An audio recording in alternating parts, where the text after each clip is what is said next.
তোমাদেরকে যে নির্দেশনা দিবেন সেটি আমরা যেন পালন করতে পারি, এখন থেকে সেই মনোবলটা আমাদের জন্য সকলের তৈরি হয়। আমরা শ্রদ্ধেয় ডিসি স্যারকে বিনীত অনুরোধ জানাচ্ছি আমাদের এই শিশুদের উদ্দেশ্যে কিছু বলবার জন্য। সারাদিনই আজকে না গতকাল থেকে আসলে আমি তোমাদের জন্য অপেক্ষা করছিলাম।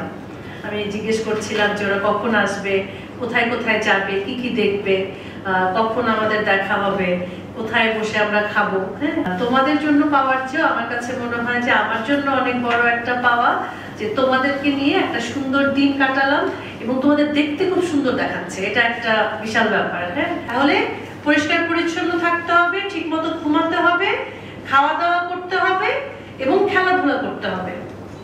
তাহলে তোমরা শারীরিকভাবে সুস্থ থাকবে প্রত্যেকে। যখন শারীরিকভাবে সুস্থ হলে তখন কিন্তু পড়তে ইচ্ছা করবে, পড়তে ভালো লাগবে, স্কুলে যেতে ভালো লাগবে, ক্লাস করতে ভালো লাগবে। যখন তুমি রাতে প্রপারলি ঘুমাবে, ঠিক মতো ঘুমাবে, তখন ক্লাসে গিয়ে ঘুম পাবে না।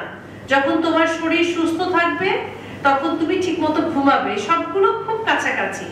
কাজেই তোমরা, আমি বলবো যে লাকি এই জন্য যে শিশু পরিবারে অন্তত আমাদের ঠিক মতো ঘুমানোর জায়গা আছে, আমাদের প্রপারলি প্রতিবেলায় খাবারের জায়গা আছে। ইউনো স্যার আবার প্রত্যেককে প্রতিদিন ডিমের ব্যবস্থা করে দিয়েছেন, আমাদের যে নিউট্রিশন যার যা প্রয়োজন সেটুকু আছে।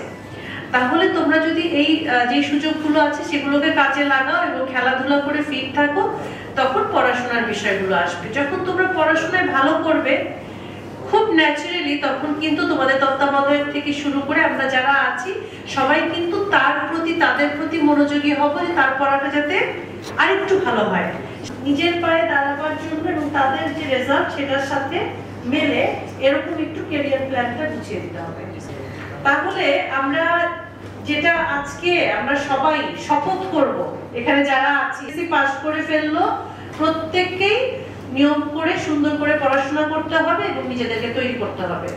এবং যাতে একসময় তোমরা এরকম চেয়ারে বসে তোমরা গল্প বলতে পারো আরো এত শিশু পরিবারের বাচ্চাদের যে আমি একসময় এরকম এসেছিলাম, তারপর থেকে আমি ঠিক মতো পড়াশোনা করেছি, তারপর আজকে আমি এখানে এসেছি, এই এখন তোমাদেরকে এভাবে পড়াশোনা করতে হবে। ঠিক আছে? যে যে কথাগুলো বললাম যার যার জায়গায় থেকে তোমরা ভালো করবে এবং অবসর যে সময়টুকু সেটুকুতে দুষ্টুমি না করে ভালো কিছু করা যায় এরকম কাজগুলো করবে। গান, নাচ, আবৃত্তি, যেখানে যেটা ভুল হলো, আজকে যার যার মনে হলো যে আমি তো আরেকটু সুন্দর পারতাম, সে বাড়ি গিয়ে কি করবে, আবার প্র্যাকটিস করবে। ঠিক আছে? সবাই ভালো থাকো, তোমাদের জন্য অনেক দোয়া থাকলো।